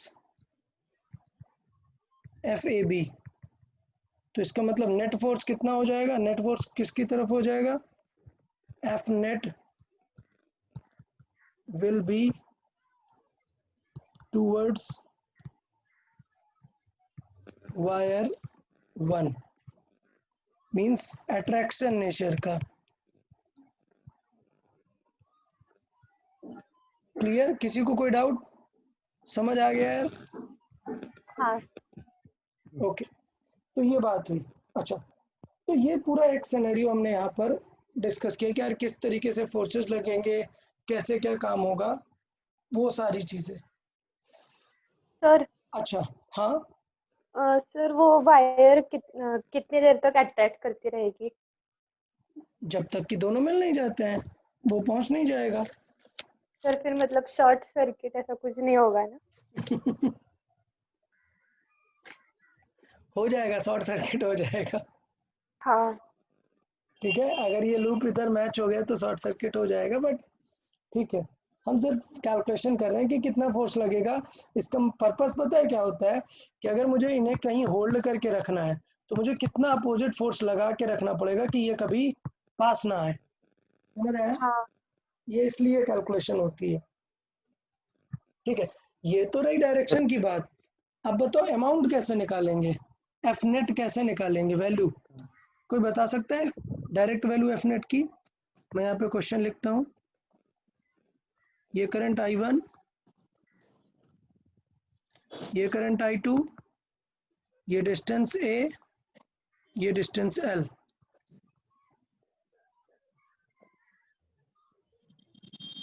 बताओ कोई कितना आने वाला है?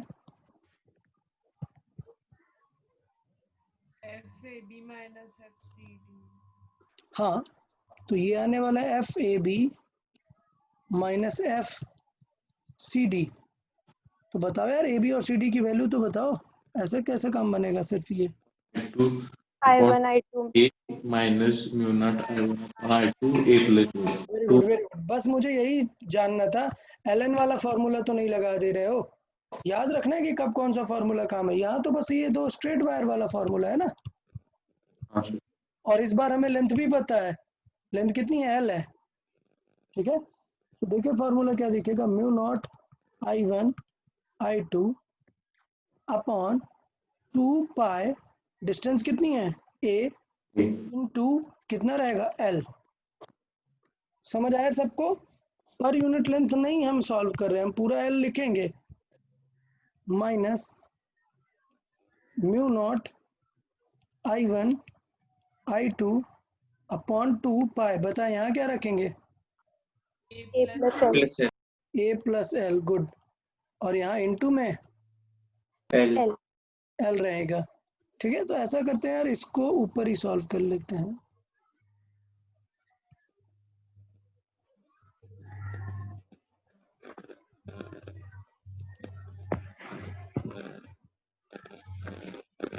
ओके, तो ये सिचुएशन हुई, तो फाइनली सॉल्व करके जो भी आंसर आएगा वो हमारा आंसर हो जाएगा।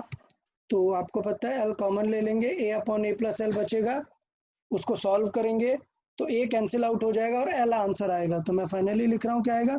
ऐसा कोई ये फॉर्मूला नहीं है कि याद करने लग जाओ, ठीक है, ये जस्ट एक सेटअप है, 2 pi A plus L into L square, ये आएगा।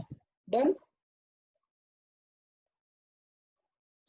ओके, तो ये जस्ट मैंने एक सॉल्विंग बता दिया, ऐसा कुछ याद मत करने लगना कि ये फॉर्मूला है, ये नहीं याद करना, वो एल एन वाला फॉर्मूला ये याद करना, ठीक है। हाँ। ओके,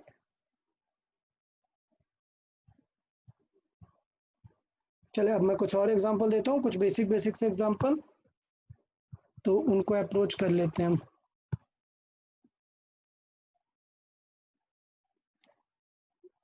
जैसे एक मिनट, इस एग्जांपल से पहले मुझे ये एग्जांपल बताइए आप लोग। ये मैं ऑलरेडी कर चुका हूँ, ये एग्जांपल दे चुका हूँ आप लोग को, बट फिर से यहाँ पर एक बार डिस्कस कर लेते हैं।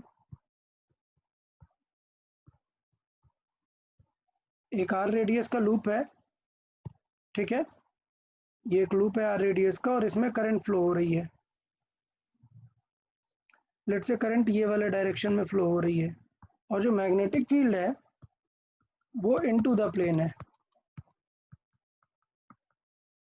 समझ आया? कुछ भी अमाउंट की magnetic field into the plane है, तो बताएं जल्दी से फोर्स कितना हो जाएगा यार, force on this loop. Mu naught I B two R. Very good यार। तो अगर मुझे फोर्स ऑन दिस लूप चाहिए तो मैंने पहले भी बताया था कि instead of solving this loop हमें क्या करना पड़ेगा, इसका इक्विवेलेंट बनाना पड़ेगा। याद आ रहा है? तो ये देखो, ये वायर में ड्रॉ कर रहा हूँ और काम की बात मैं यहाँ पे ड्रॉ करता हूँ, इसका एल इफेक्टिव, एल इफेक्टिव कितना हो गया इस केस में 2R। करंट की डायरेक्शन क्या होगी एल इफेक्टिव में, यही, ठीक है, ये हो गई करंट। तो फोर्स किधर लगेगा, बताएं जल्दी, फोर्स किधर होगा, अपवर्ड। अपवर्ड, क्योंकि मैग्नेटिक फील्ड इनटू तुरंत राइट हैंड, अच्छा ऐसा राइट हैंड तुरंत into the plane, fingers into the plane, thumb right side, तो पाम किस तरफ करेगी, अपवर्ड। सो फोर्स की डायरेक्शन क्या हो जाएगी, अपवर्ड, फोर्स फील होगा अपवर्ड। और वैल्यू हम निकाल सकते हैं एफ की, क्या होगा, आई इंटू एल इफेक्टिव के फॉर्मेट में कर सकते हैं, इंटू बी इंटू साइन, तो ये तो 90 डिग्री होने वाला है दोनों के बीच में, और एल इफेक्टिव कितना है इस बार, 2R, तो आई इंटू 2R इंटू बी, तो ये आंसर हमारा हो जाएगा इसका। अब सोच रहे होगे कि यार सर ये क्वेश्चन तो बिल्कुल सिमिलर आप करवा चुके हो, फिर ये क्यों करवाया यहाँ पर।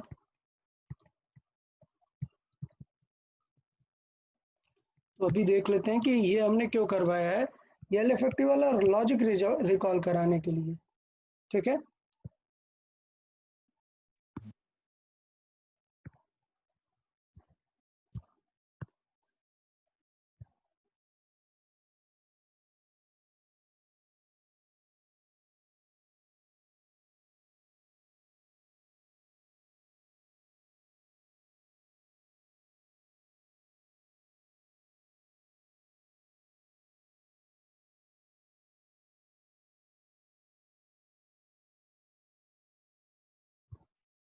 ओके, तो देखो यार बिल्कुल सिमिलर क्वेश्चन है, बट थोड़ा सा सिनेरियो बदल देते हैं क्या, कि ये जो मैग्नेटिक फील्ड थी पहले मैग्नेटिक फील्ड हमने एज्यूम की कि इनटू द प्लेन है, ठीक है।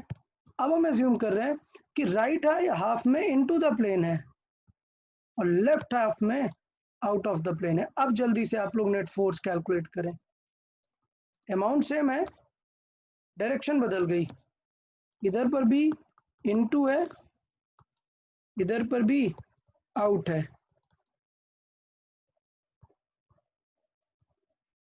ओके, बताएं फिर कैसे सॉल्व करेंगे।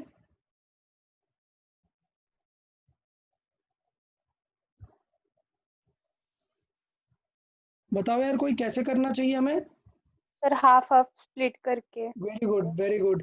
हमें क्या करना चाहिए इस क्वेश्चन को, अब हाफ हाफ क्या एल इफेक्टिव बना लेने चाहिए, समझ आ रहा है सबको यार? Yes, हाँ। sir. ओके, तो ये जो है इस क्वेश्चन को अप्रोच करने का तरीका मैं यहाँ पर कर लेता हूँ कि अब जो एल इफेक्टिव होगा वो पूरा एल इफेक्टिव बनाने की जरूरत नहीं रहेगी। एल इफेक्टिव आएगा हाफ हाफ, एक एल इफेक्टिव आएगा ये, समझ आया, और एक एल इफेक्टिव आएगा ये। सबको क्लियर है? ठीक है, करंट हाँ। क्लॉकवाइज थी तो इस एल इफेक्टिव में करंट कैसी होगी इधर, और इस एल इफेक्टिव में करंट कैसी होगी इधर। डन। अच्छा, तो ये बताओ ये वायर पे फोर्स कहाँ लगेगा? मैग्नेटिक फील्ड किधर है? Out of the plane. तो जल्दी से मुझे फोर्स कैलकुलेट करके बताएं किस डायरेक्शन में लगेगा।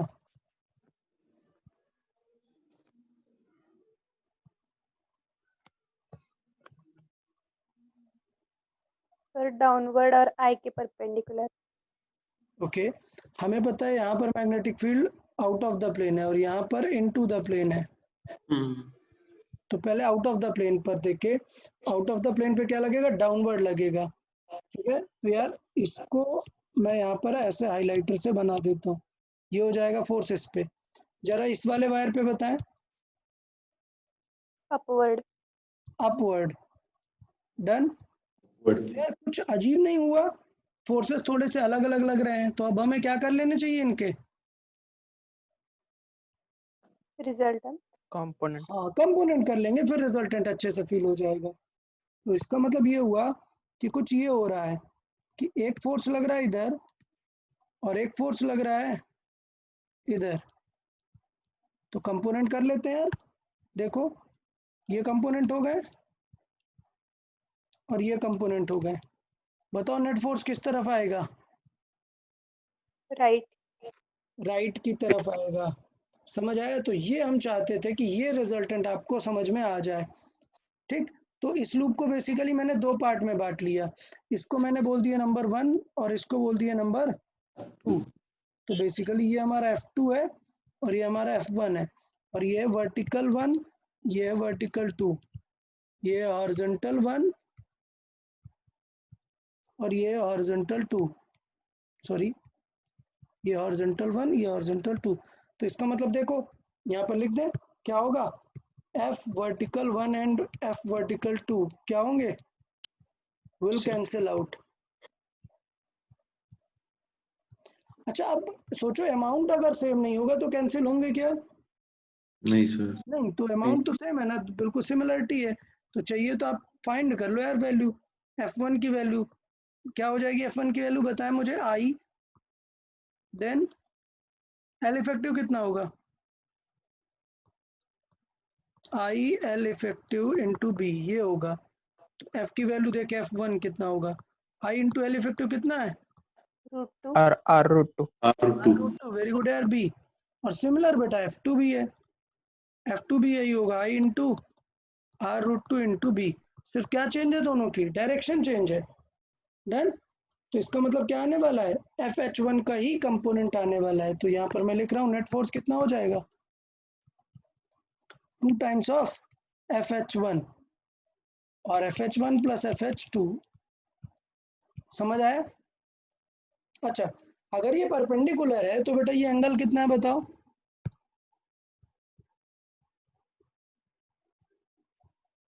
Forty-five. 45 डिग्री हो जाएगा ना? हाँ बीच में. हाँ, तो इसका मतलब इसके फॉर्मेट में फिर हम इसे यहाँ पर निकाल सकते हैं। तो ये पूरा हो जाएगा FH1 और FH2। मैं फाइनल आंसर लिख रहा हूँ। तो नेट फोर्स कितना आ जाएगा इन दोनों का? cos 45। तो अगर मैं यहाँ पे लिखता हूँ FH1 कितना हो जाएगा, तो ये हो जाएगा F1 इंटू कॉस 45 डिग्री। अब लकली cos 45 1/√2 होता है, तो ये क्या होगा? √2 कैंसिल आउट हो जाएगा यार। तो आंसर क्या आएगा? IRB। समझ आया? हाँ हाँ। sir. तो गौर से देखना, F नेट कितना आएगा? IRB plus IRB। कुछ याद आ रहा है प्रीवियस वाला आंसर? 2 times of IRB। अब प्रीवियस क्वेश्चन में भी आंसर कैसा आया था? 2 times IR. हाँ 2 टाइम्स IRB। सिर्फ प्रॉब्लम ये है कि इस बार इस फोर्स की डायरेक्शन कहाँ है? राइट की यस, इसकी जो डायरेक्शन है वो है राइट साइड। राइट साइड मतलब आई कैप की तरफ। और जरा पीछे चलते हैं, इस वाले बाई की डायरेक्शन किधर है? अपवर्ड।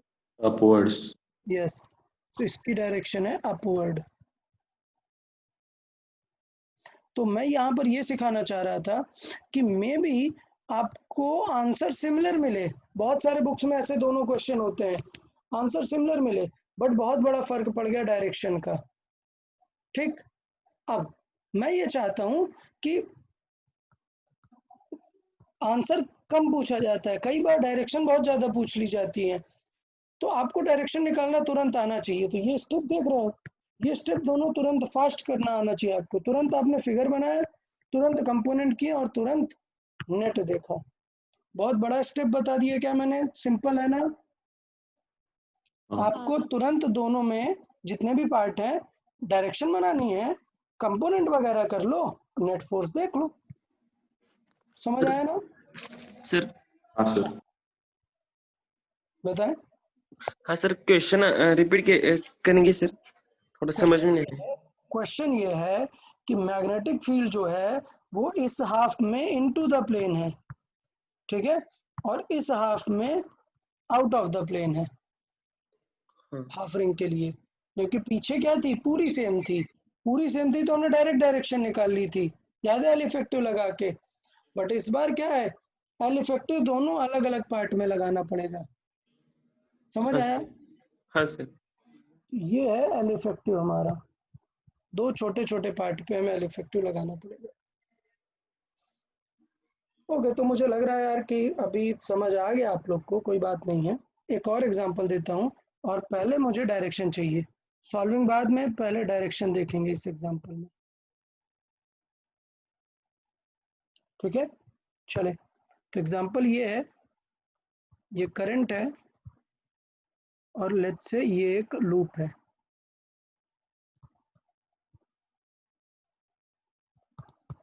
ये एक सर्कुलर लूप है, सेमी सर्कुलर लूप है, करंट इधर जा रही है।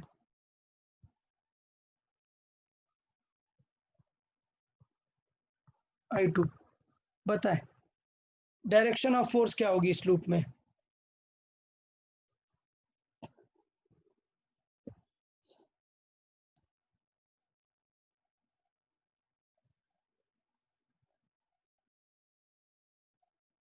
Left side. Left side. अच्छा, सबको समझ आया ना कि हाँ. डायरेक्शन किस तरफ होगी? अच्छा, कैसे देखा हमने? मैग्नेटिक फील्ड किस तरफ होगी? Magnetic field Into the plane. Into the plane. तो जब मैग्नेटिक फील्ड की हमें कोई टेंशन ही नहीं है, सब इनटू द प्लेन है एकदम, बी इनटू आ रहा है यहाँ पर, तो मैग्नेटिक फील्ड अंदर, करंट अपवर्ड, फोर्स किस तरफ होगा? Left side. लेफ्ट साइड पे। डन, तो फोर्स होगा लेफ्ट साइड पे।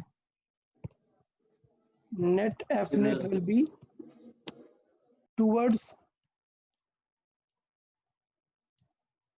वायर 1 और लेफ्ट साइड। अच्छा, अब बताओ यार, इसमें अगर मैं फॉर्मूला लिखने की बात करूं, एफ की वैल्यू बताओ। मान लेते हैं ये कुछ रेडियस आर है,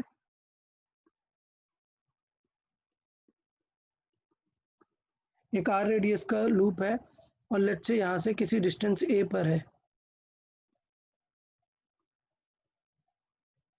तो बताओ फोर्स का फॉर्मूला क्या हो जाएगा? बताएं क्या होगा? Sir I1 I2 upon 2 pi A into 2 हाँ इंटू 2 पाई नहीं पाई R pi are 2R 2R। याद आ रहा है? अरे यार, इतना क्या टेंशन में आ गए? देखें, एफ इज इक्वल टू क्या होगा? फोर्स चाहिए हमें वायर 2 पे ड्यू टू 1, वायर 2 पे ड्यू टू 1, तो क्या हो जाएगी? Current into B due to 1 into L effective. Done, समझ आया सबको? हाँ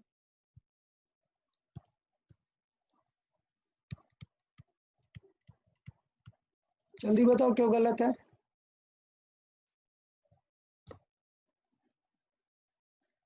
अरे मतलब ये पैटर्न गलत है, ये फॉर्मूला यूज करना गलत है, क्यों?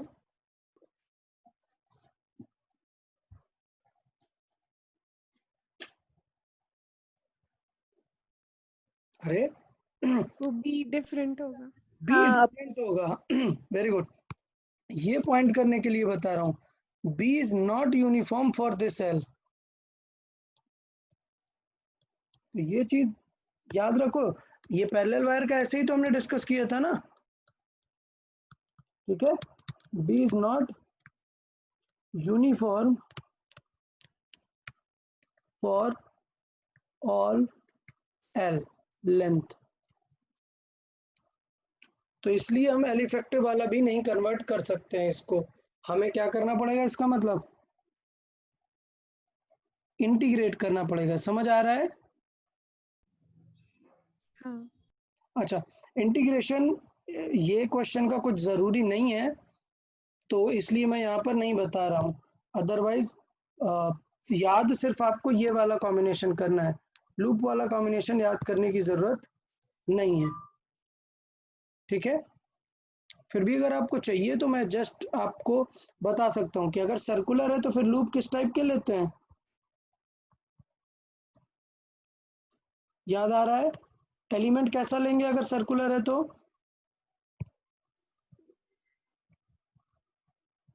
अरे भूल गए क्या? अगर सर्कुलर है तो एलिमेंट कैसा लेते हैं फिर? एंगल वाइज लेते हैं ना। हाँ ये एंगल कितना हो जाएगा, डी थीटा एंगल का लेते हैं, ठीक है? हाँ तो इस एलिमेंट में बेसिकली हमें फोर्स चेक करना है। तो बताओ इस एलिमेंट में फोर्स किस तरफ लगेगा?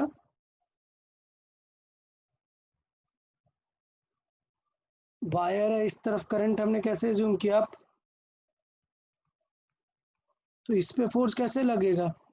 अच्छा रुको, अब से फिगर थोड़ा सा गड़बड़ हो रहा है, ऐसा कर लेते हैं, पॉइंट कुछ नहीं है, चाहे अप करो या डाउन, बट आगे का फिगर बनाने में थोड़ा सा दिक्कत होगी, इसलिए मैं करंट डाउन मान रहा हूँ। तो करंट डाउन मानने से चीज होगी कि फिगर में बाहर की तरफ आने लगेगा एरो, तो टेंशन नहीं होगी। तो यहाँ पर क्या हो जाएगा इस केस का आंसर? Right side.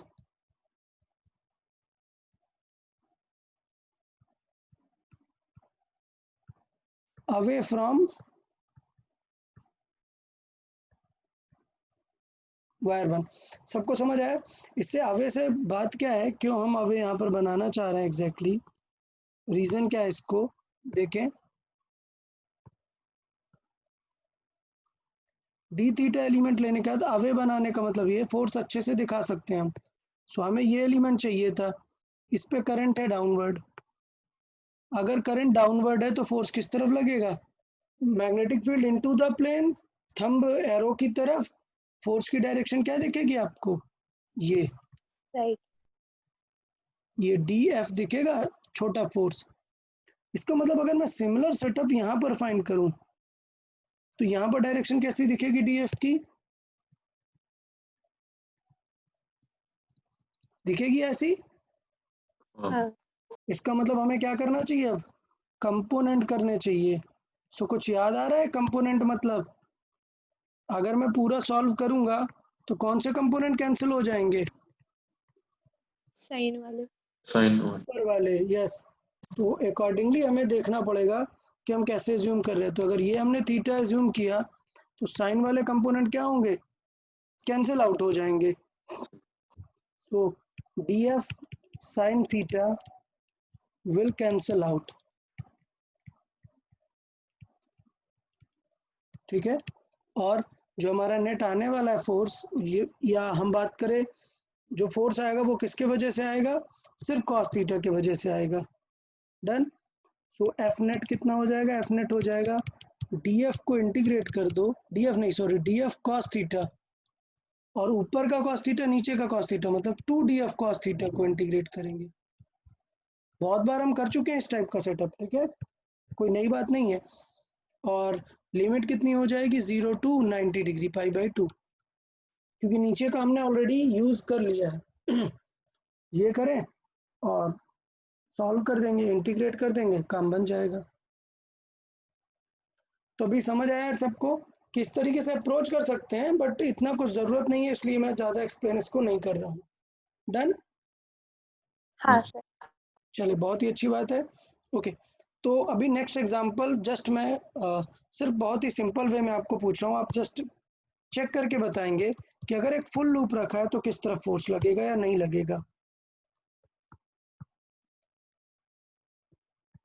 बताओ, इस करंट लूप पे फोर्स लगेगा या नहीं?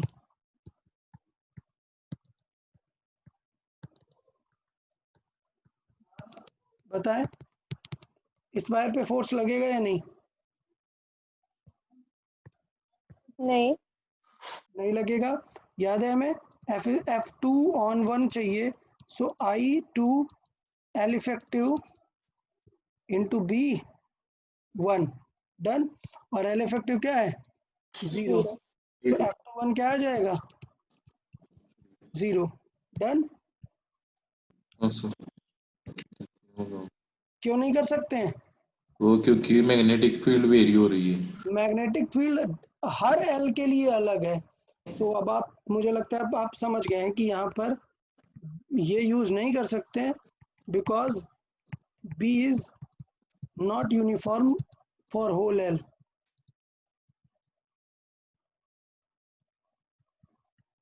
तो बेटा आंसर बताओ, किस तरफ फोर्स लगेगा? डायरेक्शन तो हम बता ही सकते हैं ना, बताएं। अट्रैक्ट। ओके, कैसे? सर स्प्लिट करके नहीं। वेरी गुड, वेरी गुड, ठीक है। सो इसका फंडा यही हो जाएगा, क्या करना है, ये करंट है I1, वायर को स्प्लिट कर लो और दोनों लूप में चेक करो, दोनों का L इफेक्टिव बना के चेक कर लो, क्योंकि अब जब आप L इफेक्टिव लोगे ये, तो यहाँ पर तो थ्रू आउट सेम रहेगी ना डायरेक्शन चेक करने के लिए, ठीक है। तो हमने करंट इसमें कैसे एज्यूम किया, इस तरफ, मतलब ये है और ये इस तरफ। तो बेसिकली ये लूप क्या होगा, सेम करंट मतलब अट्रैक्ट होगा, और ये लूप अपोजिट करंट मतलब रिपेल होगा। बट ज्यादा क्या होगा, अट्रैक्ट। अट्रैक्शन वाला नियरर है, तो मतलब F अट्रैक्शन ज्यादा होगा F रिपल्सन से, तो F नेट कितना होगा, लेफ्ट की तरफ होगा, towards the wire. Done. Yes sir. चले, तो इस तरीके से हम चीजें समझ सकते हैं कि डायरेक्शन एटलीस्ट हमें आनी चाहिए मैग्नेटिक फोर्सेस के बारे में, ठीक। तो यहाँ से हमारा सेकंड लेक्चर कंप्लीट होता है। अभी एक चीज समझो यार, कि जो थर्ड लेक्चर है, थर्ड लेक्चर में काफी इंपॉर्टेंट चीजें आने वाली हैं। तो टेस्ट में 3 लेक्चर तक आएगा, लेक्चर नंबर 3 तक आएगा, उसके बाद हम प्रैक्टिस शीट डिस्कस करेंगे। Okay, okay everyone. हाँ। Okay then, bye bye everyone. Bye, sir. Bye Bye, sir. Bye all.